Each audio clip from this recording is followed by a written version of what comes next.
Hey, so I wanted to give a brief overview of the HAPPI Lab and the Leadership Seminar.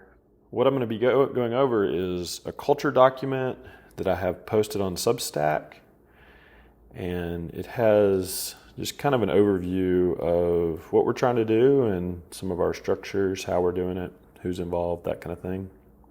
First and foremost, what's our purpose? What are we trying to do? So when we say a seminar in positive psychology leadership, what we have in mind, really it's something that I experienced in my early career phase, where Dr. Worthington invited me into a group that met every January in Southern California. And it was people who study psychoreligion or positive psychology. It was a group of about 20 people. And we would share our research ideas with each other in a formative phase. So we hadn't necessarily finished the projects, but we would share things that we were currently working on. This was especially helpful with things like grants, because we could kind of give someone our concept and where we were. We might even have some of the methodology worked out. But then there were a set of experts, some people at Research One universities with really strong research programs, people like Bob Emmons or Ev Worthington, Julie Exline, so really strong researchers. But then there were also clinicians, and sometimes there were philosophers or theologians in the group. So we really got a broad range of feedback. There were always students involved, so it was really just a cross-cutting group. And this was one of my favorite things to go to every year because you kind of get tired from the fall and you have a little bit of a break, and then I would get re-energized as I went into the spring. The other thing that I really liked about this group is we had at breakfast every year, it was often the smallest version of this group. There would usually be about 15 people. And we would just each take about 3 or 4 minutes and talk about some of the things that we were most excited about for the year and just kind of give an update on where we were professionally. And, sometimes we'd share a little bit just personally, like what's going on, if we had kids, like where we were kind of phase of life. And again, as an early career professional, this was just really helpful just to kind of get a sense of people, kind of as humans and just see how life was coming together, and also, hear people talking about book projects. Sometimes people had been working on a book for a long time and were behind, and you could kind of get a sense of just people's process of frustration, of kind of trying to figure out how to make time for their highest priorities. And this was just really, really helpful and very grounding. So we want to kind of bring the spirit of that type of group to what we're doing in the leadership seminar. So our lab, when I trained at VCU, was similar. So we had a research group, and people would share research presentations. So I would say the main difference in our structure is because we have some people that are doing creative work but not necessarily planning on going into academia. We've made room for people to bring either writing or research projects, grants, so that's certainly one part, but we've also made room for people to bring projects that are teaching related or service related to the group. So what we're hoping to do is kind of supercharge the process of planning and doing new things by using the creativity of the group that we've convened. So let me share one other kind of success story. So we've started a few things through this group. We started the doctoral preparation track, and at some point, several of us can say more about that, but you're aware of that structure, and that's something in the department that we kind of helped co-create. But another group that we had that kind of fits with the spirit of what we're doing is Jamie and Coleman, who's now at University of Tennessee, and also Aaron McLaughlin were part of a group, and there were some other people too, where students were wanting the opportunity to get more specialized training in the area of religion, spirituality, and trauma. And so I think people were bringing those kinds of cases and questions to supervision, and oftentimes the supervisors, didn't feel terribly comfortable or sure of even what to say in some of those areas because it wasn't their area of expertise. And so people knew that they needed more, but they weren't getting all their needs met in their supervision. And so what we started to do was convene a group that the closest thing that you could use to describe it is a peer consultation group. So at one point, Steve Sandage came and spoke to our group, and he talked about how when he first started doing couples therapy work, even after he had finished internship, he realized that he needed more support and more training because what he was doing wasn't working very well, and he didn't really know exactly why, and he needed a place where he could kind of process some of the challenges that he was running into and get feedback from people who had more experience and expertise, and really just have a place to kind of process the specialized set of questions that he had.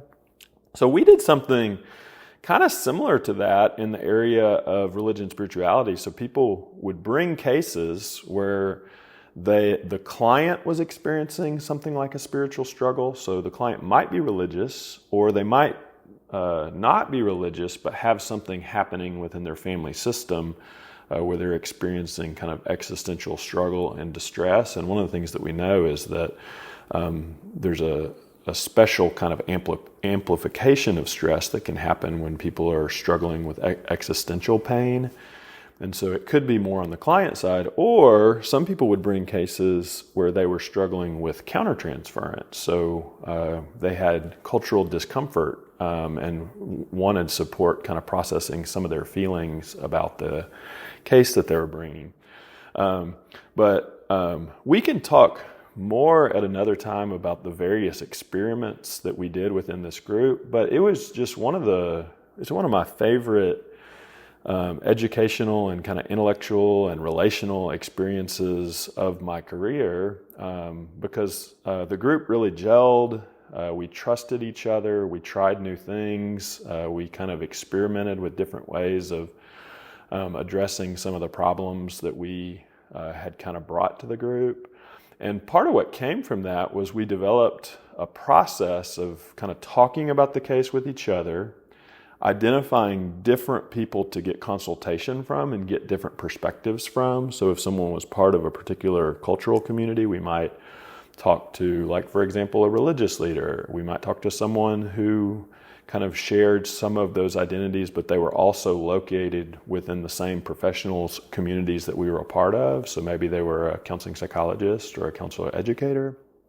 And then we often tried to find at least one other perspective. Maybe it's just someone that we knew in the department that might have kind of personal knowledge and context for aspects of the case that we brought up.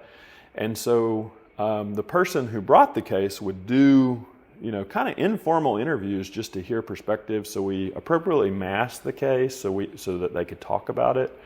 So they changed some of the details, but left enough of the dynamics in place that they could kind of get people's take on it and some of their intuitions. And then they would end up writing just a summary of what they had learned from that consultation step, and then we would bring it back to the group and kind of continue to do, what you might in group supervision, just kind of conceptualizing the case and talking through different issues. And what we did is we were very clear to differentiate that from supervision. And we would actually generate a process note that the person could bring back to supervision. So if you ever train at a university counseling center, they often do something similar. So if you have case conference, you might bring a case to case conference, and then a process note gets generated that could be put in the students in the client's file. So we're not assuming that this would necessarily make it into any documentation. But the main point of us being just kind of really explicit is to make sure that the supervisor is aware that, someone has had some additional discussion, and the main ideas that came from that discussion can be kind of explicitly discussed within the supervision relationship. So that was just really cool, and it shows that we're not just focused on research and writing papers, but we're exploring other kind of ways of innovating that would influence the type of training that happens in this department, and really other people could kind of copy a similar idea. Okay, let me say a little bit about the values of our team. One of the ways that we kind of try to keep a conversation going about values is just by sharing different quotes that resonate with us. And so, I'm connected to the team, and so that provides some continuity. And one of the ways that we leave room for things to kind of change over time and, kind of adjust is I co-lead the positive psychology leadership seminar with third-year students. Sometimes it's one, sometimes it's two people that are kind of in their third year. And they're able to get advanced teaching experience by, kind of facilitating this seminar. And so they kind of take our structure and can contextualize it to any goals that they might have for the year. So for example, we would keep a lot of things the same, but this year, Wendy and I are co-leading, and we're going to probably have a focus that's somewhere in the ballpark of engaging cultural and humanities critiques of positive psychology. And Sally and I got a course grant from Yale University and Marissa Wolf's group, where we're engaging. They wrote a book, Life Worth Living, and we got a grant to kind of bring some of the ideas from that book and integrate them into a positive psychology course that would be organized around kind of cultural critiques and also humanities critiques. So we're going to end up kind of tweaking our existing positive psychology undergrad course based on what we said we would do in that grant. But that kind of illustrates, so we're kind of focusing some of the theme for the year based on some of those projects that Wendy is working on and what I'm working on.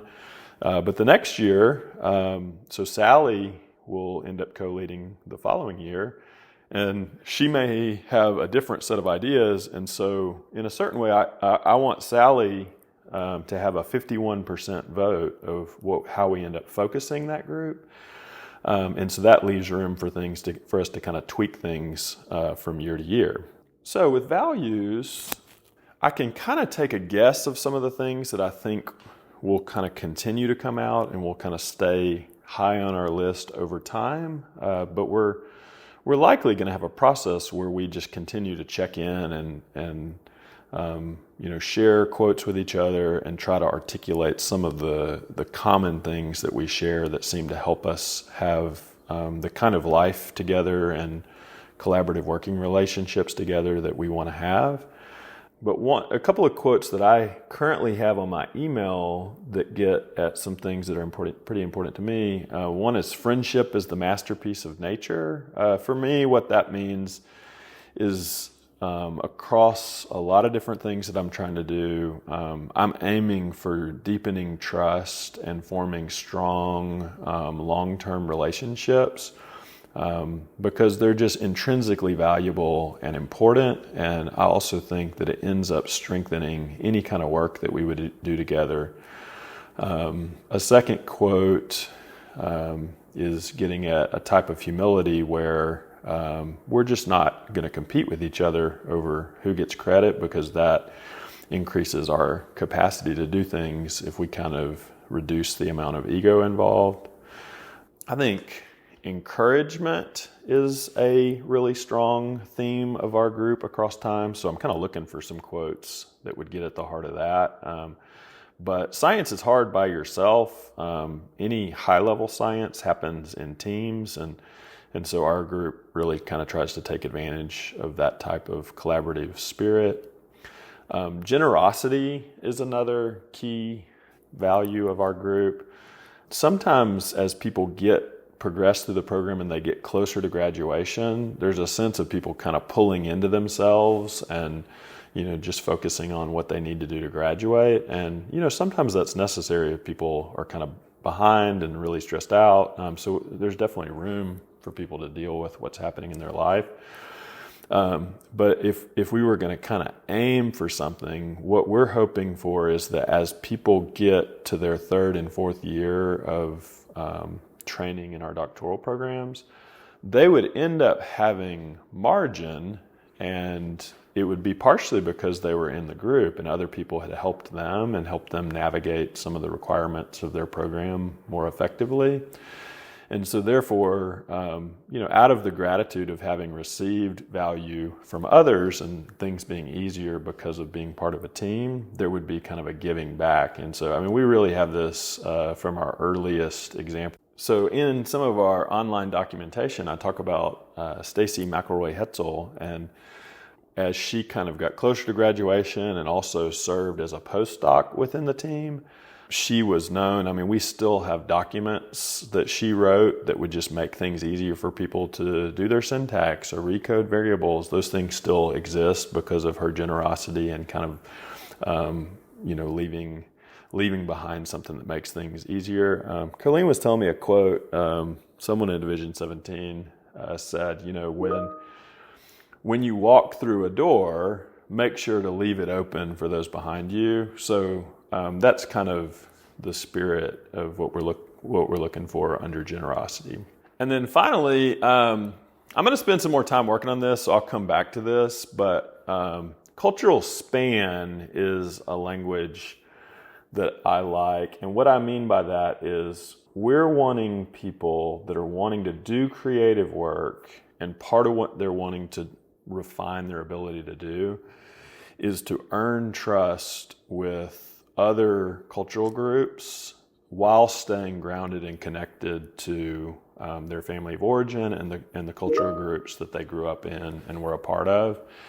And so in the book that Josh and Daryl and I wrote, we actually have a chapter on this where as you're kind of getting connected within your first year, one of the things that we found is that you often need different kinds of groups to kind of handle the developmental processes that are happening as a graduate student and as an early career professional.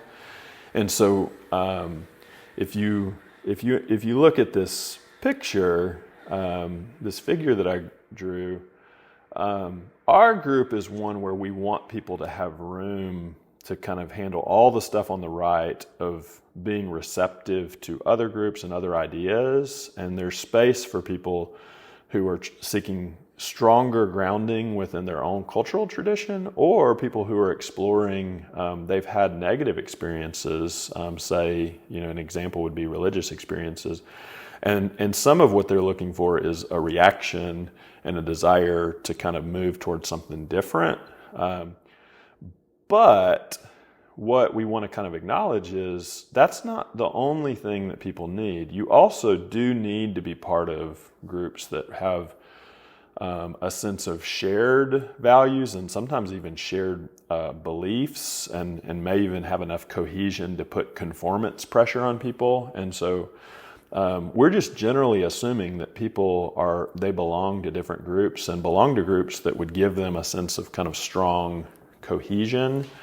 But one of the defining markers of our group is we actually want people who are practicing almost like this ambassador mode of learning to connect and speak to a variety of different groups and be trustworthy with other groups while maintaining high integrity and staying in good standing, kind of with your own sense of self and some of your close relationships. Okay, let me say a little bit about some of our key areas of investment.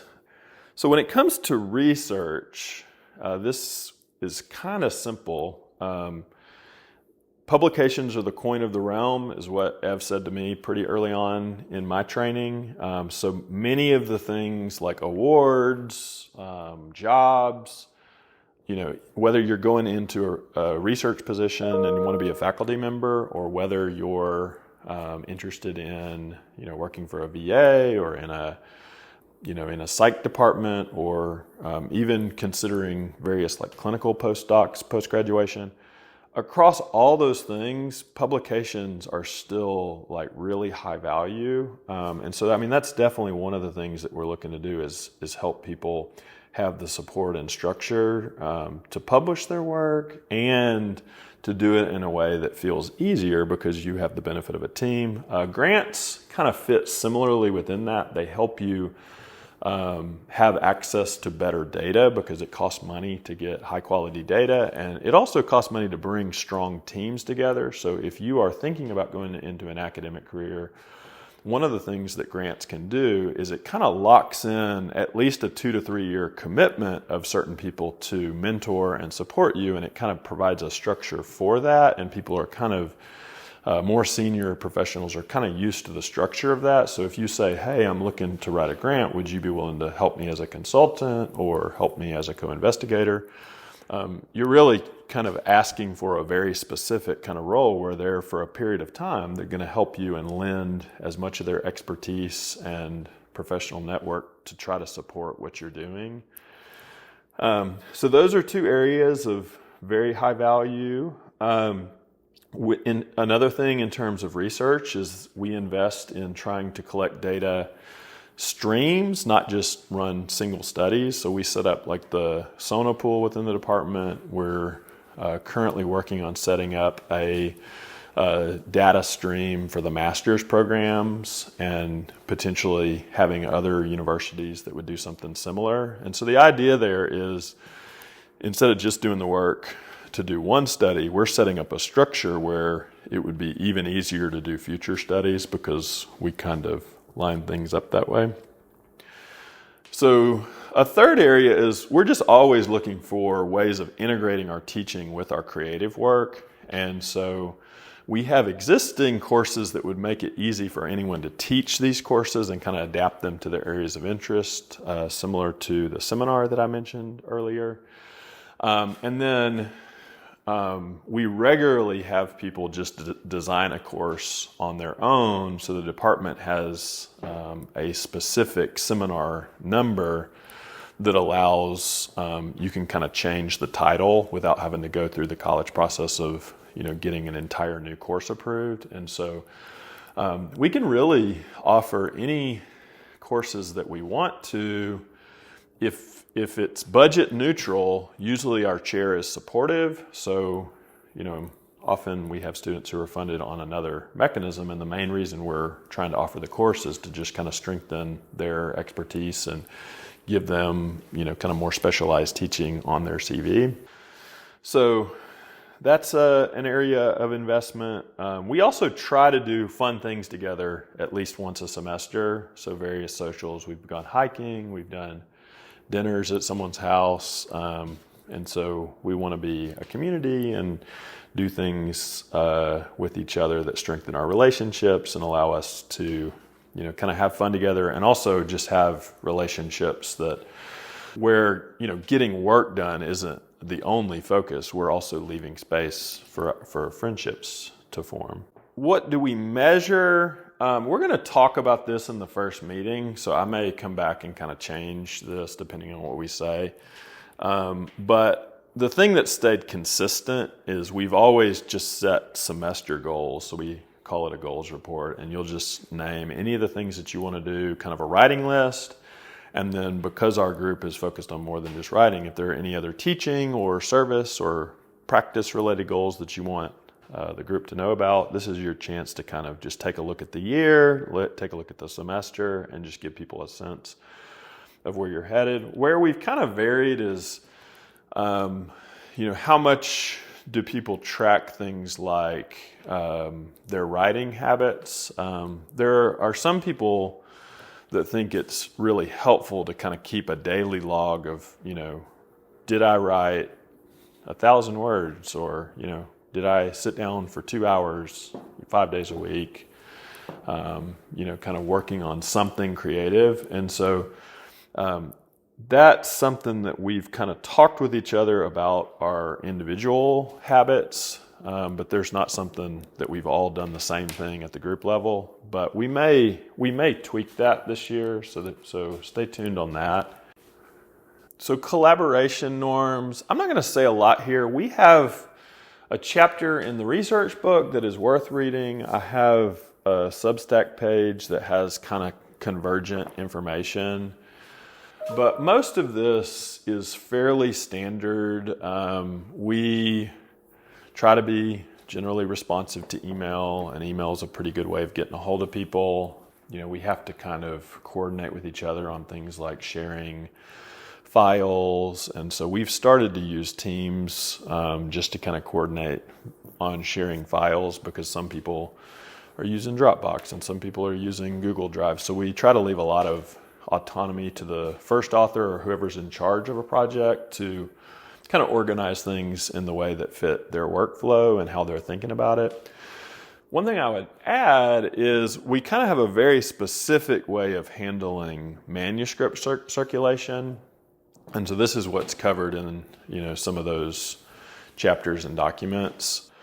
But if I was going to simplify it, we have a strong first author role. So the first author gets to kind of decide when people give feedback or suggest changes. We just give a lot of authority to the first author, which frees up co-authors to be fairly frank and direct about any concerns, because the assumption is they're putting themselves in a stingy reviewer role, and they're just imagining. So if we had someone who was grumpy, what kinds of things might they critique? And the first author has a chance to kind of anticipate any kinds of problems. And if our group functions this way, then it's almost like we got a free round of peer review, because oftentimes there's only one or two outlets that we're hoping to kind of get a paper placed in. And so if the paper is not quite ready and we kind of waste one of those outlets, then that's not good for the team and it's not good for the project. A lot of work goes into that, and so it would kind of be a shame not to get things as close as we can before we submit. So you'll get the hang of that as you work with the team, but that's very specific to the training culture of our team and really a lot of the other labs where you have someone who was trained by Dr. Worthington. This way of working on manuscripts ends up being helpful in a lot of ways. So many of us have retained that part of our kind of lab subculture. So I'll say something about the developmental progression. I've already talked about this a little bit. I can really put it on one slide what we're hoping would kind of happen. So year one, if you had a really good first year, you would finish your predis, and so that you would at least have a method and results section written, and then you would also get off to a good start on your chapter one, which is a systematic literature review. And lately we've been having our postdoc, Aaron, facilitate a group where people can kind of share information and kind of their knowledge of that process and make that easier. So you can kind of bring the review that you're hoping to do and just show up with Aaron, and he'll kind of talk you through, okay, here's the next step this week, here's the next step this week. And if you engage that and give it, a little bit of energy, something like on average, maybe like an hour a week, then you would end up having the first part of your literature review done, and you would start your second year with, a major head start on 2 of the 3 papers that are required for you to graduate. So that's year one. Year two, if all's going well and you've got a good start, you've finished your predis, you've got a good start in your chapter one, then in year two, you could design a study that you aim for the top journal in our area. So you aim for Journal of Counseling Psychology, or you aim for Journal of Positive Psychology, or Journal of Personality and Social Psychology. So you take a shot at a top tier outlet and you get feedback from me, Dr. Rice, Dr. DeBlair, Dr. Ashby, Dr. Saw, Dr. Myers. So you get feedback from program faculty, other people in the department that will help you kind of get a sense of the publication norms. Like, what do you have to do with the sample to have a shot? What do you have to do with your measures? Do those meet the standard? Does your methodology and kind of theoretical rationale have enough kind of rigor to have a strong shot at a top outlet?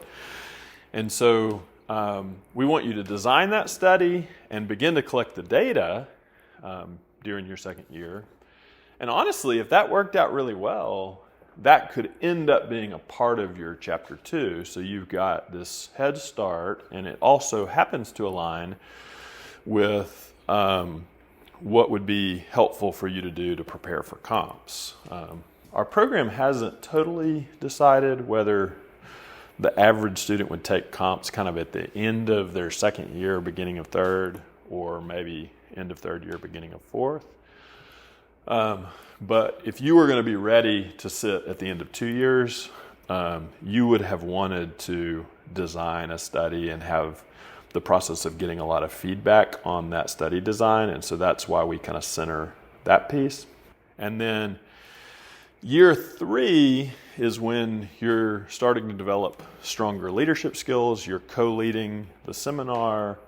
And by that point, you probably will have some sense of the range of options that you're preparing for in terms of post-graduation. You may not have decided for sure, but if you're wanting to keep like academia or working in a VA, some of those options that can be a little bit more competitive, if you're trying to keep those in the mix as options, then by year 3, you should have a sense of that. And so part of what you'll be doing is forming relationships and collaborations that fit with the options that you want to have after you graduate.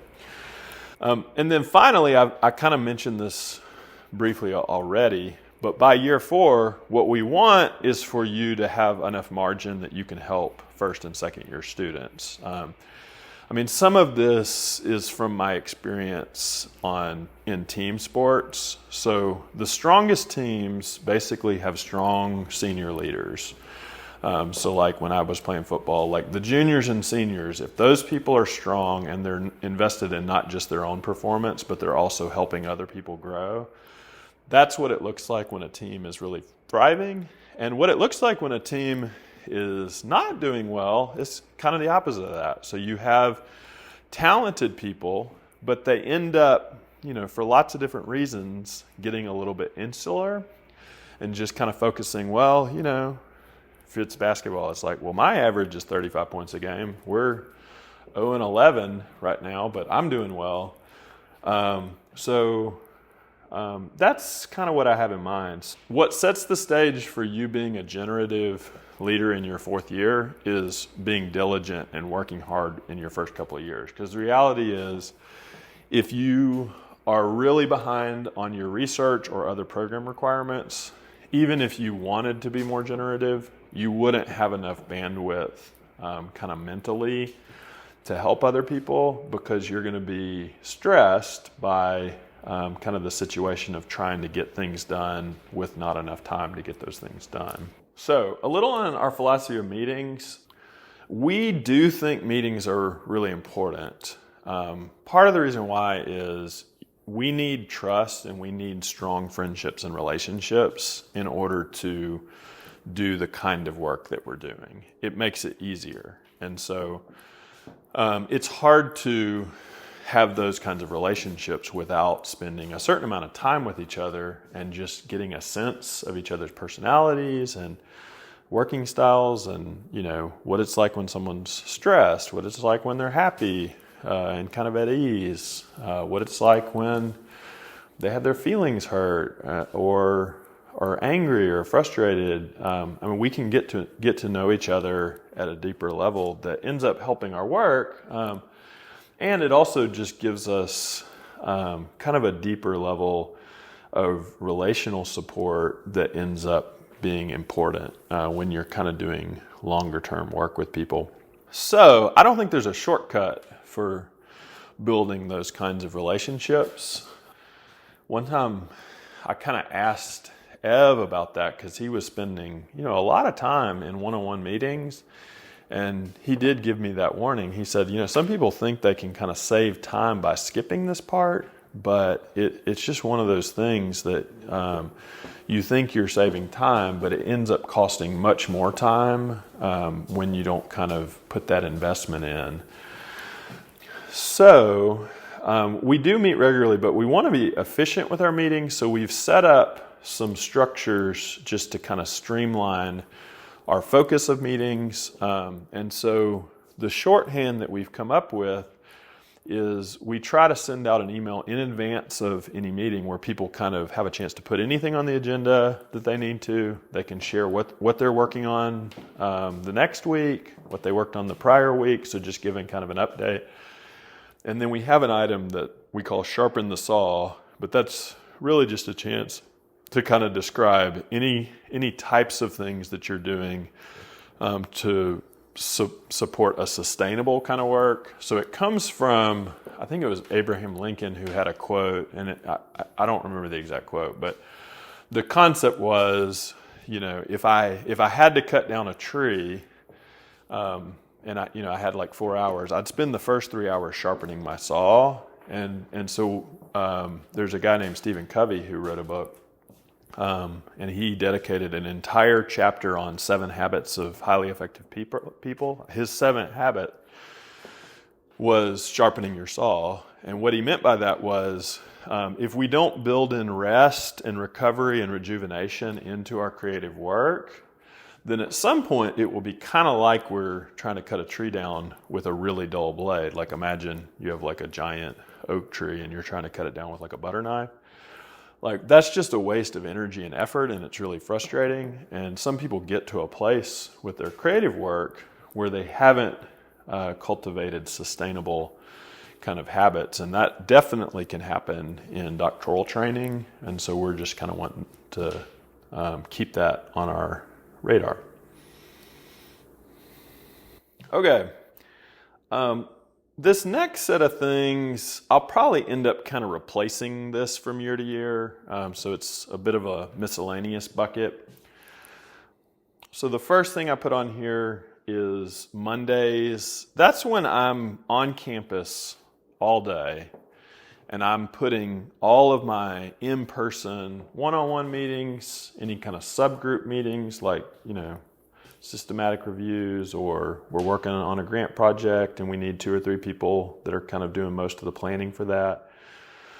The doctoral preparation track, which is kind of a subset of what we're doing in the leadership seminar. So there's a variety of things where the way I think about my teaching load, the department wants me to teach 2 courses, but the reality is I have a variety of doc students and postdocs doing different things that kind of fit in the area of training structures.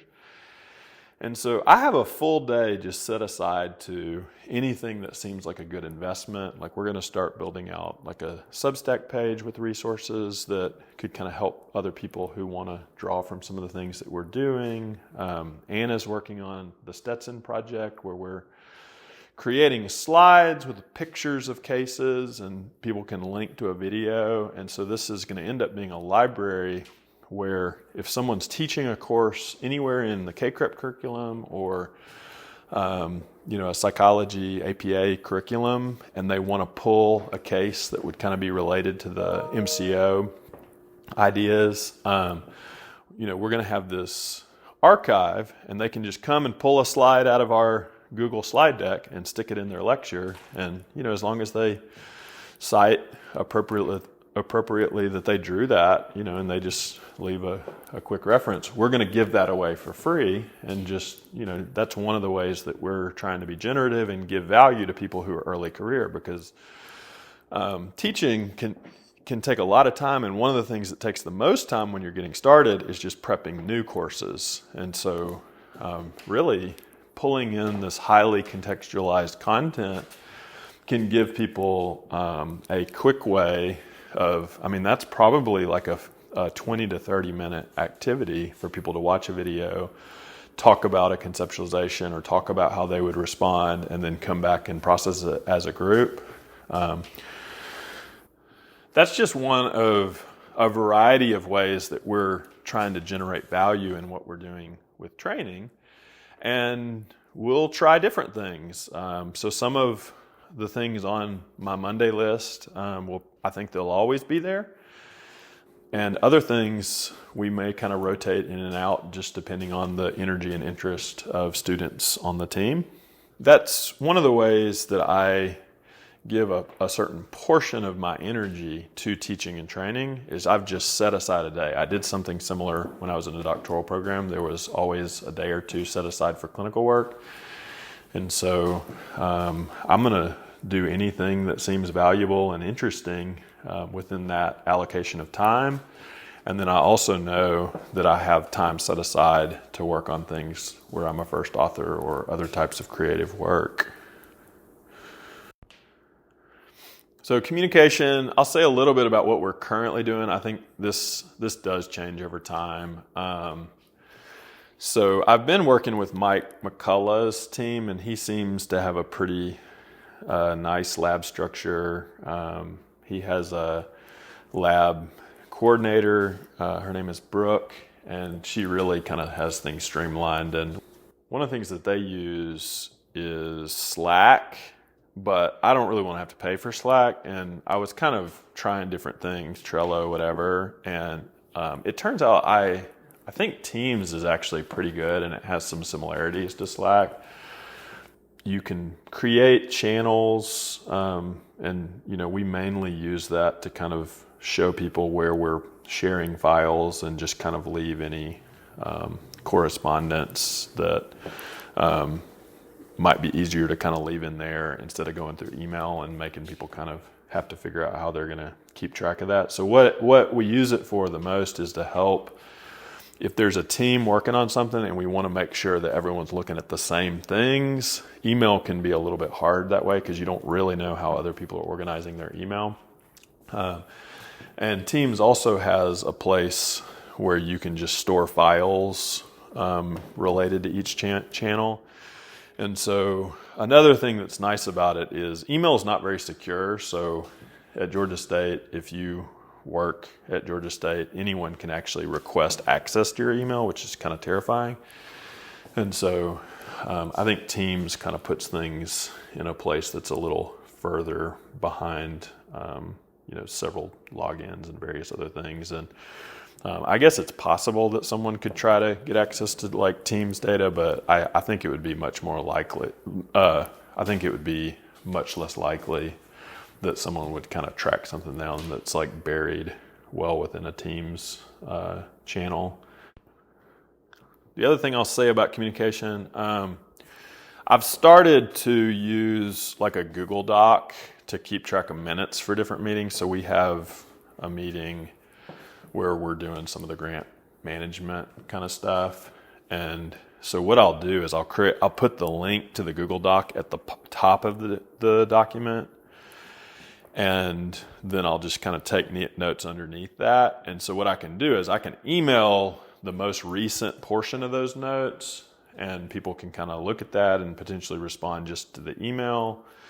But what I'm doing over time is I'm pulling anything that's kind of crucial back into the Google Doc. And so what that does for me is it makes me not have to worry as much about email correspondence because I know that I've kind of pulled stuff into one place. And then later on, if I end up kind of going back and saying, oh, this is a similar project, so where is some of the planning that we did for that? I don't have to like look over several years of email. I've got one place where I know that I pulled most of the key, kind of decision points and discussion, anything like that, into that document. So that's a little bit idiosyncrasies of how I'm working and organizing things that I'm a first author on or kind of running point on. So you have the freedom when you're leading something to kind of experiment with other things. We try not to be too micromanaging of how people try to stay organized. But I will say we probably start to develop some shared habits together that just kind of make it easy for, okay, this is how we organized our communication on this meta-analysis, and okay, let's pretty much do the same thing on the next chapter that we're doing or whatever. So that, that's the short version, but a lot of that you just kind of have to figure out as you go, and just ask questions, let people know if you're not quite sure, and give it a little bit of time and patience, and within a month or two, I think things will kind of feel less new and kind of disorienting. I have a service slide. So I mentioned some of the other service projects we did. We've had people that kind of helped with the doctoral prep track. We helped kind of inform the structure of the diversity and community committee of the department. We started a sonopool for master students. We informed kind of a structure for the student faculty liaison that we have in the program.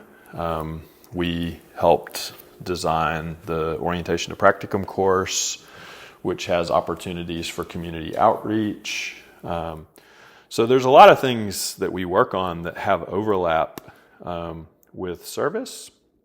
The things that are on my list as priorities for the upcoming year include an annual survey for the department. So right now we don't really have a feedback loop that's at the departmental level. The closest thing that we have is the dean does an evaluation of the chair, but that information doesn't come directly back to the department or any committee of the department. And I also have a note. We had kind of said that we would put together some, resources for doc students, maybe like a Dean's Fellows page or something like that. And so that's loosely on my list. I'm not sure how much to prioritize that, but these are illustrations of if you are wanting to get involved in different types of service, put that on your list, and we'll use the network that we have. Like Dr. DeBlair is very connected within Division 17, and so we can kind of tap different connections within our network. I wanted to just make a general note on service. I think at some point we may interview Dr. DeBlair about the role service has had in her early career period. So I want to leave space that people might have different needs and different goals. But I wrote a letter as part of my application for an award kind of at the end of my doctoral training, where I talked about kind of making my goal for service to make sure that I kind of pulled my weight and did a little more. And so the idea is no one should be carrying an unfair amount of service load. And so a system that kind of has certain people doing that kind of against their will and not voluntarily, I would view that as a problem. But sometimes if you try to split things right down the middle and just perfectly fairly, that's usually a sign that relationships are strained. If you look at like couples literature, once couples start talking a lot about this isn't fair, it's usually a sign that commitment is starting to be eroded by, kind of offenses and a breakdown in trust. And so where we want to be is operating in the where there's margin. And one way to generate margin is to create an environment where what we model is doing our part and a little bit more. So that's stopping short of doing way more than you should. So I'm just giving that to you as a general heuristic. When you're doing your doctoral training and we're asking you to have an eye towards other people, we're not asking you to set up a set of commitments where the way that you're helping other people is actually interfering with you progressing through the program effectively. And so one of the things that I'm going to kind of try to do is pay attention to your various commitments. And if you do end up getting to a place where you're starting to show signs of kind of feeling imbalanced and being overcommitted, that's one of the things that we can kind of start to talk about. But I mentioned Dr. DeBlair. Service is one of the ways that you can begin to get connected to something larger than yourself. And so, for example, for me, getting plugged in with people working on grants was a source of community for me, and a place where I found a lot of the professional mentoring that I needed. But service is actually another place where you can actually get quick access to a much stronger mentoring network. And so we'll kind of have to talk about this and contextualize a plan to each student because there's not really a one-size-fits-all kind of strategy. Okay, let me give you the quick concept for the book club idea.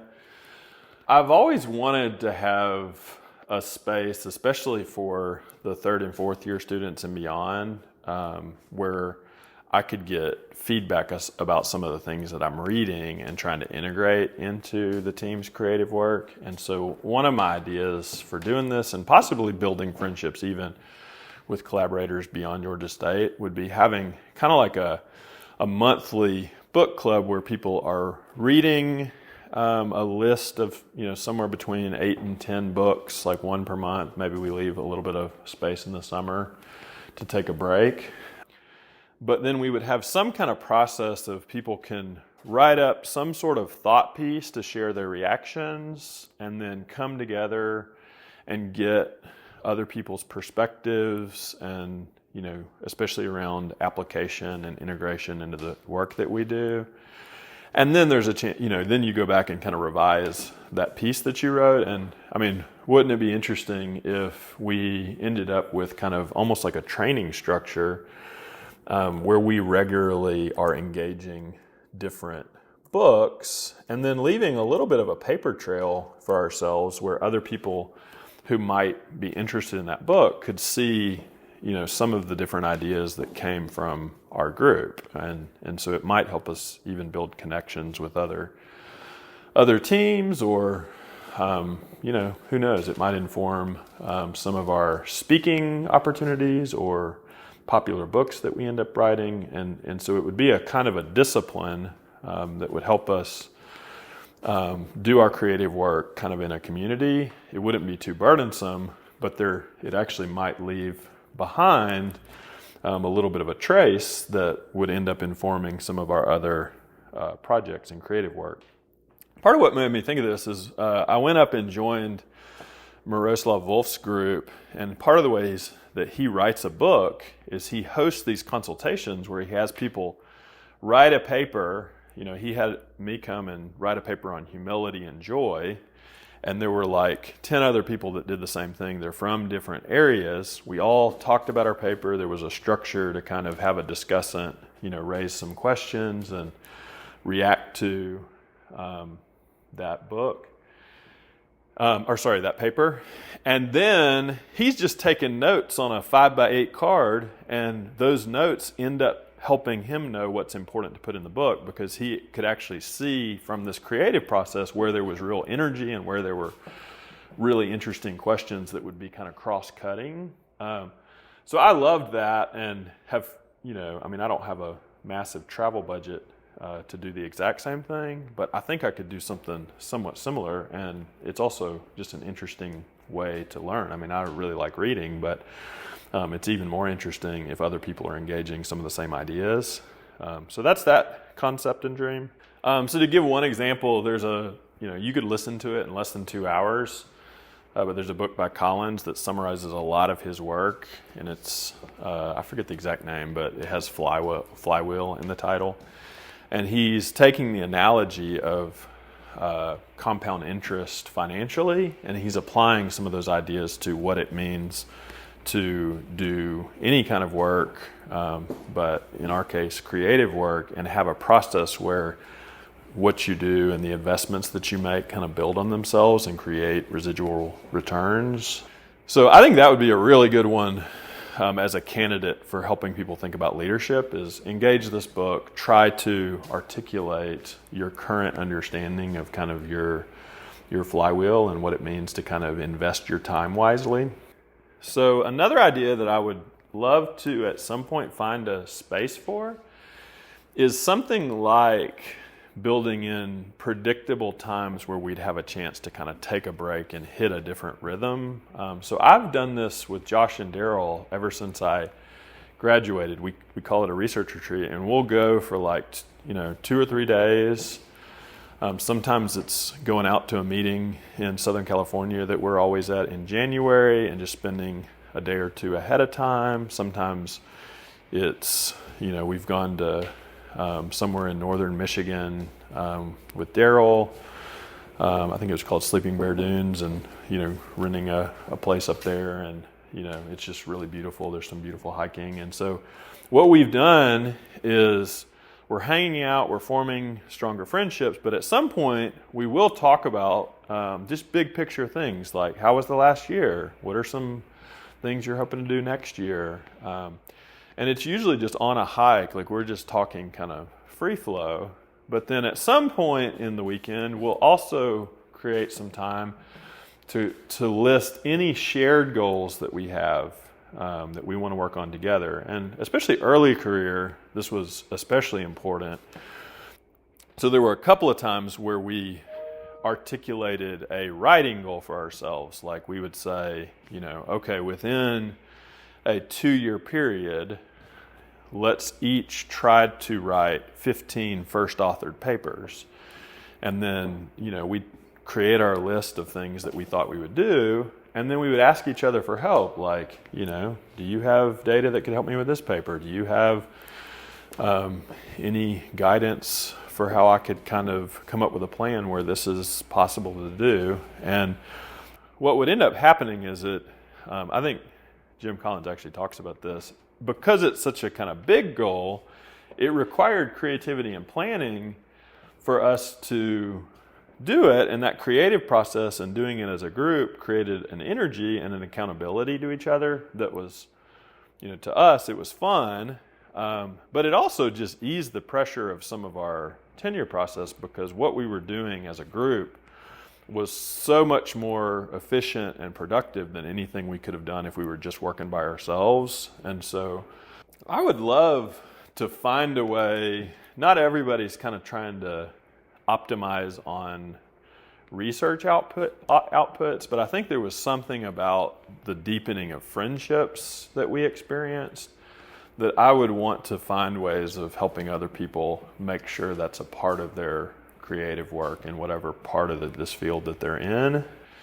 And so I think especially now with like Zoom, there's an ability to meet cheaply, but for those meetings on Zoom to feel kind of full and connection, I actually think you need a certain amount of time where you're growing bonds with people beforehand. And I personally don't think there's a shortcut for just logging some time with people in person.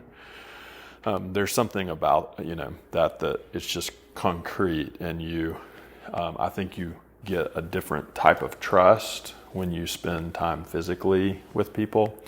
So, as we're starting to envision early career structures, it's very easy to imagine that like this May M-Star conference that we're starting to have, that could be a time where people get to spend some in-person time with each other and develop stronger friendships. And then we could start to give people ways of staying connected, even if they're in different parts of the country. And so I would love for the people on our team to just help me think about how to make this structure that was so valuable for me personally more accessible to other people, and what are ways that we could kind of bring in some version of that even into our life as a team. So, final thoughts. I talked about this with our first years this year.